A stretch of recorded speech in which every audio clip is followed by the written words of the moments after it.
My dad handed my family business to my younger brother, who knew nothing about it.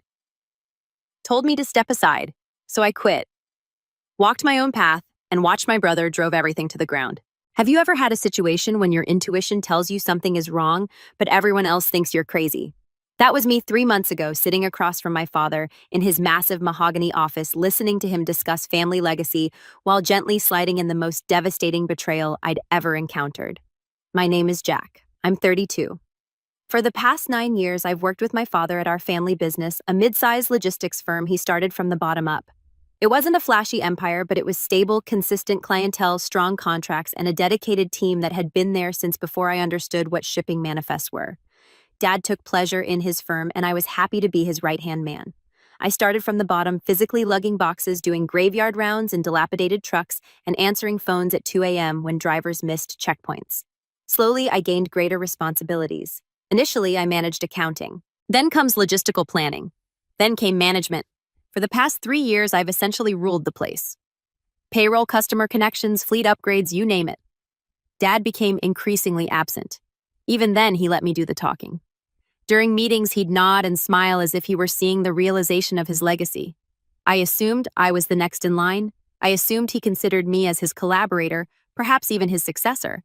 It turns out I was only keeping the seat warm.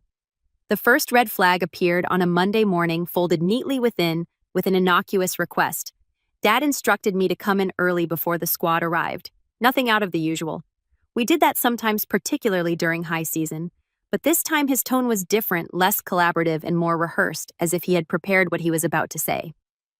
I strolled into his office, coffee in hand, and he was already sitting back straight, fingers intertwined on the desk. Across from him sat my younger brother, Brandon, who had recently graduated at the age of 26 and had previously been more interested in Bitcoin and influencer marketing than logistics. Jack, Dad remarked, motioning for me to sit. We've been thinking about the future.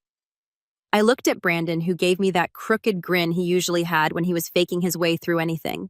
The same grin he had when he forgot my birthday last year and claimed he had planned the SMS incorrectly. I nodded slowly and took my seat. I want you to begin training, Brandon, Dad continued. Show him the ropes, including the account systems and customer connections.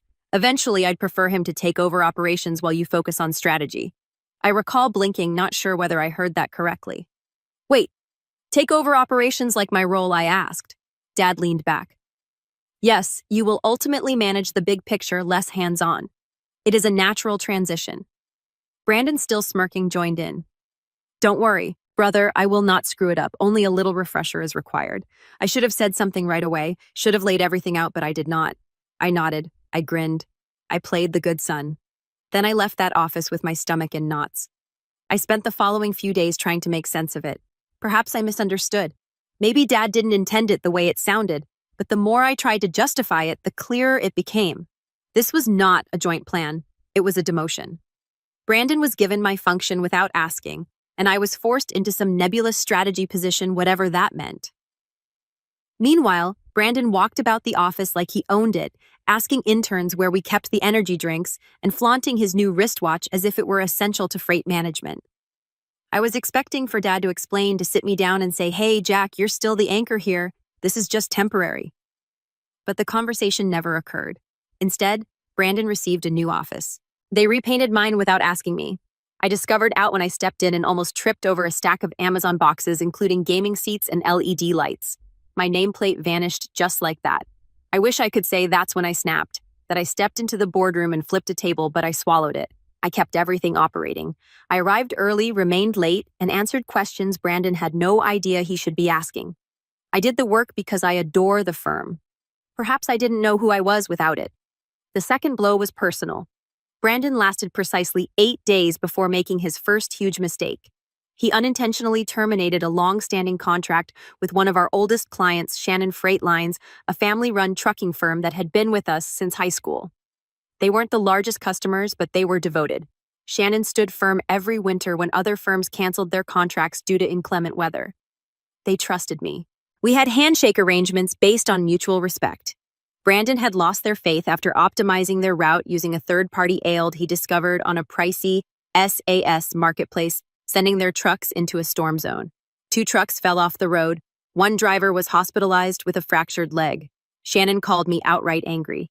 When I tried to smooth things over, I noticed Brandon had already sent them an email with a crazy gift of a guy shrugging, and I apologized for the words, "We live and learn." I felt humiliated. I immediately contacted Dad. "Dad, this is horrible." I shouted this while pacing around the lot behind the building. "We could lose Shannon. They work as emergency room drivers." Brandon reacted with a gif. "Dad, this is a gif." There was a pause at the other end. Then Dad stated he was learning. "Give him some slack." I laughed. I actually laughed. "You would have had my head if I had done it at the age of 26. "You're not 26, he continued, his voice becoming chilly. "You are 32. You should be able to deal with your brother's inexperience." That was the first time I'd heard it that clearly. This was not about giving Brandon an opportunity, it was about making me carry him. The next week, I saw subtle but purposeful modifications. Reports that I used to evaluate were now submitted to Brandon. Clients I had managed for years were transferred to him. My email access was limited. It was a problem they claimed, and I was conveniently left out of a teleconference with our investors. I had no idea about it until I viewed Brandon's schedule and spotted the meeting title, Quarterly Update with Lead Operator. Lead Operator. That was my title. At lunch one day, I approached Dad. We were at a tiny Greek restaurant near the workplace. It was our regular hangout. We had been sharing souvlaki and inside jokes there for years. This time, he was all business. I set down my fork and said, "I need to ask you something. Am I being phased out?" He did not blink. Didn't even seem startled. "Not phased out, just repositioned. That is corporate talk. You mean phased out? Jack, don't be theatrical. You are still part of the vision. Brandon simply provides a new viewpoint. He's young, knows technology, and investors appreciate that. However, he is unfamiliar with the company. He does not respect it. He's playing office like it's a TikTok craze." Dad exhaled and sat back in his chair. "You've had your time. Perhaps it's time to stand aside and allow someone else take a shot." The word had. I'd had my fill. Like I was a relic being carted off to the museum. While Brandon pranced around with his neon piano and motivational phrases tacked to his door, I left lunch early. That night, I stayed late at the workplace alone, with the lights turned out and only the buzz of the vending machine. I wandered the floor like a ghost, touching the workstations, the white bars and the conference room seats, which were still warm from the day's disputes and coffee-fueled brainstorming. I had helped construct it all. My fingerprints were everywhere. Now I felt like a stranger in my own home. The breaking point occurred 3 days later. When I got into the office, I noticed my true staff, the folks I'd hired and trained, huddled around Brandon in the break room. He was giving out cupcakes. He grinned as he introduced the promotion cupcakes. Dad made it official. "I am now the chief of operations."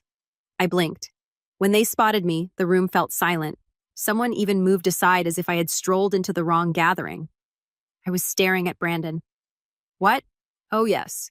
He grinned as if it were nothing Dad intended to tell you. "It was a last-minute decision, but I am now officially in charge of operations. Pretty nice, huh?" I did not move, didn't say anything. I turned and walked right into my father's office. He looked up from his laptop, unsurprised to see me. "You made him chief of operations." I inquired, my voice calm but quiet. "You couldn't even look me in the eye while saying it." "It would happen eventually," he said, closing the lid on his laptop. "It's better to tear the Band-Aid." I shook my head. "You don't tear a Band-Aid off someone who is bleeding out. You fix them up first. This is a business choice. No, it is a family decision masquerading as a business decision, and you didn't even bother with the disguise." He stood and walked around his desk. "Jack, if this is about titles or ego, then it is about respect." I pointed to the door. He never worked the night shift, never lost sleep because of a delayed shipment. He had no idea what net 30 phrases meant until this week. Dad's expression tightened. "You're not allowed to dispute my judgments. This is my firm. You work here because I allow you." There it was, devoid of niceties. 9 years of work commitment and sacrifice are reduced to permission and a favor. "Then let me make things easy," I added. My heart was pounding, but I did not hesitate. I resigned. He raised an eyebrow. "Are you serious? You said I had my time? Fine. Enjoy the future." And I left. No dramatic exit, no smashing doors, just silent. As I went out, bitter air swallowed me. I did not sleep that night. My phone buzzed incessantly. Friends were concerned, as were coworkers. Brandon sent me a meme of a person waving farewell with the phrase, "Don't let the door hit you." I did not answer. I looked at the ceiling till morning, wondering what I'd just done and who I was today. But the problem with being underestimated or put aside, as in yesterday's news, is that people will ultimately stop watching you. They figure you're out of the game, so you make your move because the firm didn't operate only on spreadsheets and meetings. It relied on people, and I understood precisely where the fault points were. The day after I stopped, everything seemed motionless. There were no meetings, calendar notifications, or Brandon playing lo-fi rhythms through the speakers at my old workplace. I sat at my kitchen table wearing a hoodie, gazing at a cold cup of coffee and an untouched breakfast sandwich that I couldn't remember cooking. The stillness was terrible. I had spent the last 9 years waking up to fire drills and client calls. Now I was at home, unemployed, 33 next month, with no backup plan and no idea what to do next. I'd want to tell you that I leaped out of bed inspired and determined to conquer the world, but that's a lie. To be honest, I spiraled a little. The first week was a whirlwind of Netflix takeaway and ignoring calls from individuals I wasn't ready to speak with. My flat, which had previously served as a pit break between 12-hour workdays, began to seem like a jail. I felt restless, furious, and lost. I kept repeating my last talk with my dad. You work here because I allow you. As if all I had done was meaningless, as if I were a glorified intern whose existence he just tolerated. The toughest aspect was not even the betrayal. It was an identity crisis. For several years, I was the company. People respected me and trusted me to make judgments. Now I was simply a man in sweats watching repeats of a cookery show I didn't particularly enjoy. The worst thing was that Brandon was probably sitting at my desk with his feet up, behaving as if he'd earned it. But painfully slowly, something within me began to alter. Tyler, our head of fleet maintenance, sent the first text. Only 5 words. You did not deserve that, dude. That one message broke something open. Others arrived gradually over the next few days. Sophia from accounting, Olivia from customer service, and even 2 of our younger dispatchers all mentioned similar things. The firm immediately felt different, that things were becoming sloppy, that Brandon had begun outsourcing simple chores that he did not grasp. The morale was dismal. I wasn't sure what to do with the knowledge at first. I was not going to beg to get my job back. But something more was brewing, something softer than outrage, something more targeted. If they didn't want me at the table, I would make my own. The thought struck me about 2 a.m. on a Tuesday. I was laying awake surfing through employment boards when I came across an advertisement for a freight brokerage training program. I didn't need the program. I could teach it, but it sparked an idea. What if I did not attempt to join another company? What if I start one? The more I reflected about it, the more it made sense. I had a thorough understanding of the logistics sector. I knew where the inefficiencies were. I knew which customers were overcharged and which drivers were underpaid.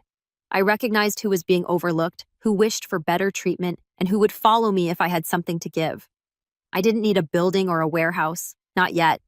I only needed a laptop, a phone, and a plan. That night, I started a blank document and labeled it Phase 1. I began reaching out gently. I was not attempting to poach anyone. Not yet. I simply wanted to know what people needed. I phoned Shannon Freight Lines first. They still hadn't renewed their contract with my father's firm following the disaster. Claire Sullivan, the owner, sounded exhausted when she picked up. Jack, is that you? She asked. It's me, I replied. Just checking in. I've heard about the driver. Is he okay? She exhaled. Broken femur. He's recuperating, but it'll be a long process. I paused. If you are still deciding on logistics partners, I am working on something. Nothing formal yet. But if I made something better, smaller, and more attentive, would you be interested? There was a prolonged pause. Then you constructed Jack and I will be your first client. That was all I needed. I utilized my limited resources and a tiny personal loan from my undergraduate roommate Adam to form my own LLC. I named it Forge Logistics. It felt symbolic. I was not inheriting anything. I was creating something new from start. The following several weeks were terrible. I worked on a folding table in my little living room. There is no secretary administrator or expensive CRM software. Only spreadsheets, phone calls, and pure willpower. I formed agreements with independent drivers I met over the years. I used open source technologies to build a basic online site for tracking shipments. I handled every invoice call and client request. It was grueling, but it was all mine. The odd thing about starting afresh is that people begin to perceive you differently. Old colleagues who had previously thought of me as Mr. Reliable began to regard me as an underdog. People enjoy an underdog narrative, especially when they have a common grudge. Within 8 weeks, I had 4 clients. Not big contracts, but respectable ones. Companies that have been ignored during Brandon's leadership. One of them even gave me an email conversation in which Brandon attempted to utilize ChatGPT to create a shipping timetable and ended up with an entirely inaccurate freight route plan. I didn't laugh, but I did save a snapshot. However, it was not all victory. I made errors. One day I neglected to arrange a follow-up with a customer and almost lost the business. Another day my Wi-Fi went out during a Zoom pitch, forcing me to deliver a presentation from a Starbucks parking lot in the rain. I learned the hard way that operating your own show required taking full responsibility for every triumph and setback. But that was the distinction today. I owned it. I wasn't a stand-in for a golden youngster with an Instagram addiction. I was the person in the arena. Then came the day when I saw Brandon in public for the first time since my departure. I was walking out of a supply store buying up ink cartridges for my printer when I noticed him across the parking lot getting into his new Audi. He did not see me, or perhaps he did but didn't care. But something about the way he adjusted his fancy sunglasses before starting the engine irritated me. He still believed he had won. I could have walked away, but I did not. Instead, I went back in my car, took out my notepad, and began jotting out a list, not of people, but of systems flaws vendors that my father's firm had mistreated, clients who had fled, and drivers who had been burnt. I wasn't about to sabotage them. That was not the idea. The aim was to outwork and outlast them. Because while Brandon was busy refining his LinkedIn page and flaunting it at Business Expose, I was in the trenches. I was reconstructing from the ground up. And every contract I signed, every email I wrote, and every mile driven by one of my partner drivers moved me closer to what? To a day I hadn't allowed myself to envision yet. Brandon would eventually discover that respect cannot be inherited, that allegiance isn't automatic, that you can't simulate leadership with cupcake parties and job titles you didn't earn, and that attempting to replace someone who constructed the system without knowing how it works would inevitably fail. By month 3, Forge Logistics was not only surviving but also flourishing. I had 8 regular clients, 2 part-time virtual assistants, and a close-knit group of freelance drivers who enjoyed working with me. We were not flamboyant. We didn't have neon signs or company-branded pens, but we were quick, reliable, and honest.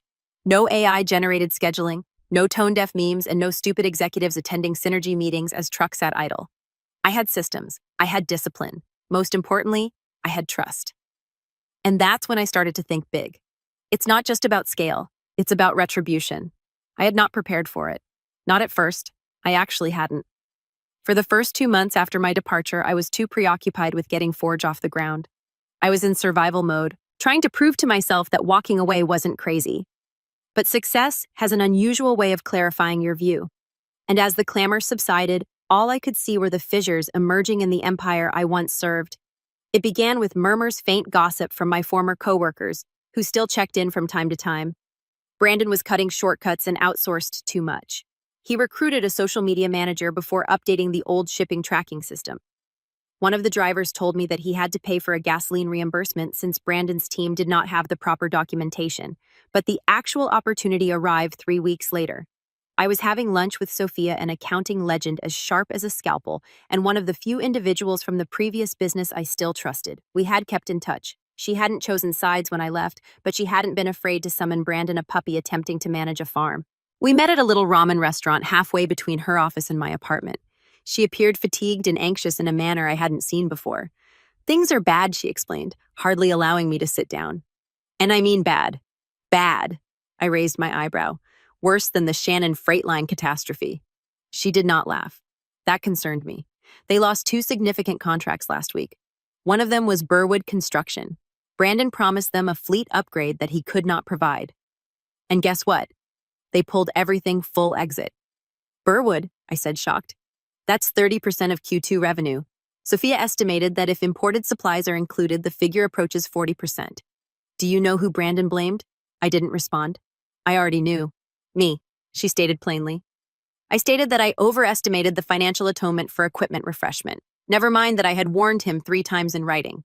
He emailed the emails to Dad, but erased the cautions. I gazed at her. "He edited your emails." She nodded. "And your father believed him. He at least pretended to." That's when something clicked.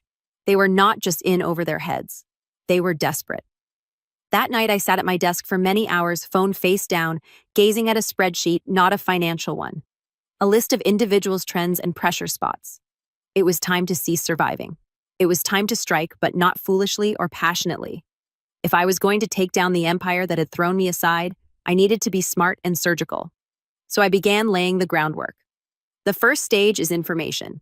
I already have a reliable network. Former clients, former coworkers, and even vendors were tired of dealing with Brandon's influencer energy, as one supplier put it. But I needed more than complaints. I needed leverage. So I reached out to Marco. Marco has been the company's chief systems administrator for more than a decade. The quiet guy usually wore the same gray hoodie. He was also severely underpaid and almost invisible to the new leadership. I had always treated him with respect, served him coffee during server downtime. I sat with him through the long nighttime security upgrades. We were not close yet, there was trust. I met him at a dimly lit pub on a Thursday night, the type of establishment where the music is too quiet and the beverages are too powerful. "I heard you're doing your own thing now," he remarked, drinking a neat whiskey. "I am," I said. "And I heard you're dealing with Brandon's tech meltdowns." Marco smirked. The individual believed HTML was a form of cloud storage. We laughed. Then I leaned in. "I need help," I said.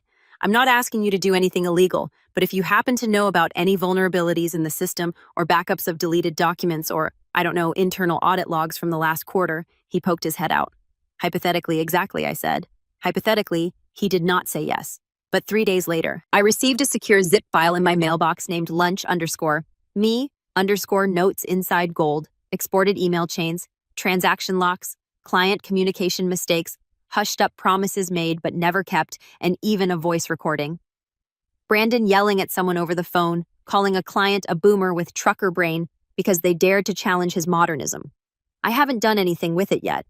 That was not the point. The goal was control. The next phase clients. I began having quiet coffees, dinners, and parking lot conversations. No pressure, no pitches. "Please let me know if you ever need something different." Some were curious. A few people were already familiar with Forge. But what I needed was a tipping point, which came from an unexpected source, a lady called Natalie Haynes. Natalie was the procurement manager for a medium-sized agricultural supply chain where I had previously worked. She was outspoken, aggressive, and resistant to corporate crap. We had a disagreement once over a late shipment, but we settled it properly, which she respected. She phoned me out of the blue. "I heard you weren't dead," she said. "Not yet," I said, trying to stay that way. "I have an issue," she added. "Your brother promised me a 3-day turnaround for animal feed supplies. I took 6. Then he had the audacity to propose that we adjust our expectations since he was altering the paradigm. What exactly does that mean?" "It implies he's drowning," I explained, "and he's pretending it's performance art." She laughed. "Then without hesitation, email me your pricing. If you can promise delivery in 5 days or less, you've got our business." That was the crack that I needed.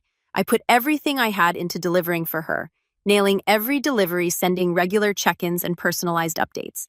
Natalie was impressed and had pals. Within 3 weeks, 3 of her industry connections called out. All of them told similar stories. Everyone was eager for something better. Word began to circulate. Brandon did not notice at first.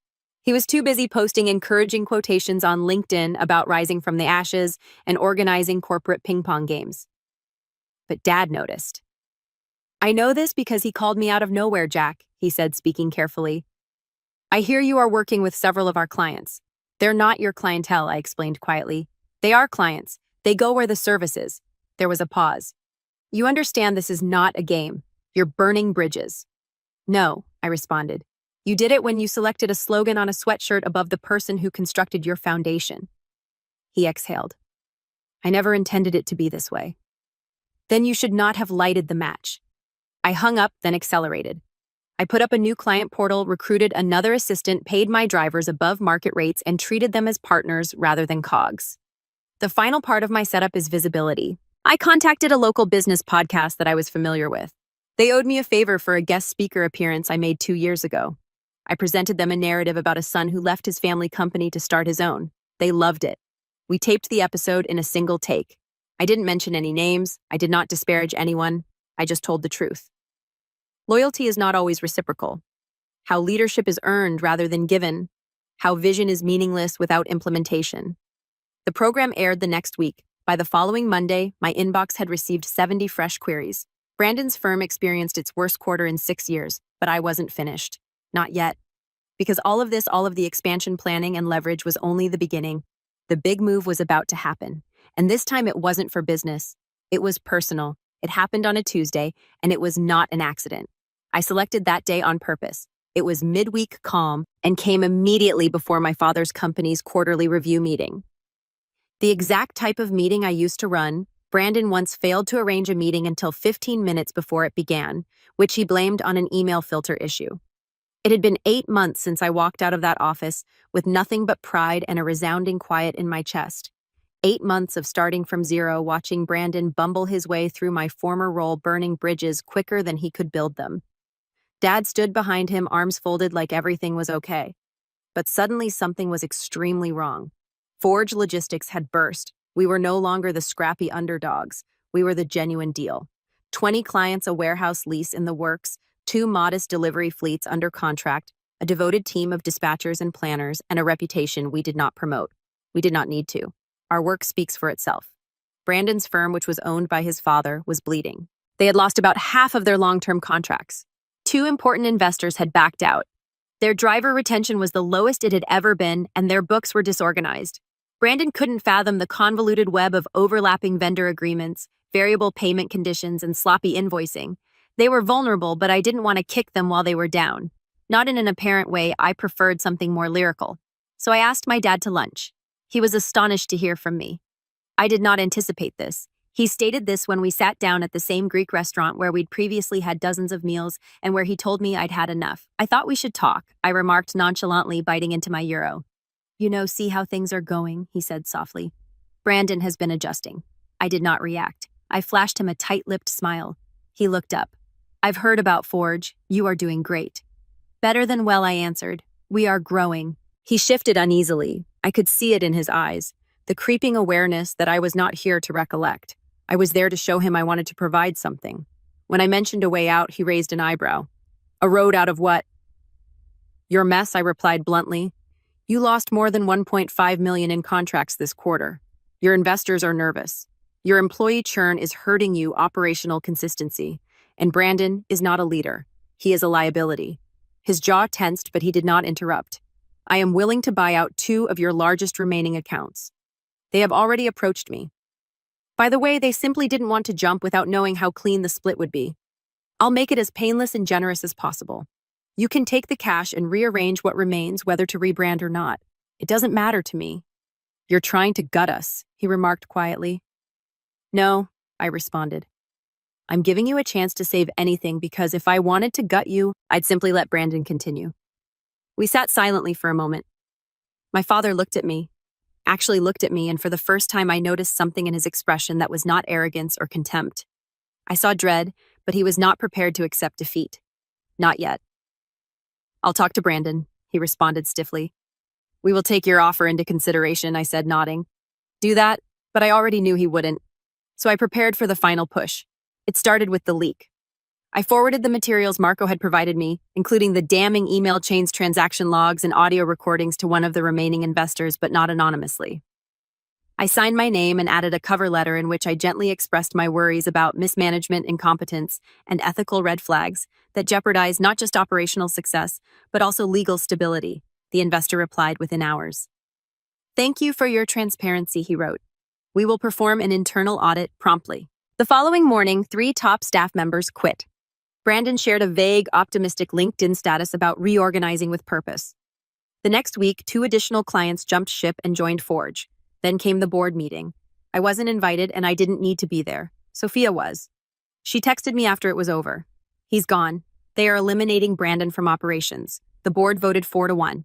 I looked at the message for a long time, not because I was startled, but because of the one individual who continued to vote for Brandon. Dad went down with the ship even though it was already taking on water. But Brandon didn't leave quietly. 3 days later, he arrived at my workplace. He stormed in like a comedy character, crimson in the face and virtually vibrating with rage.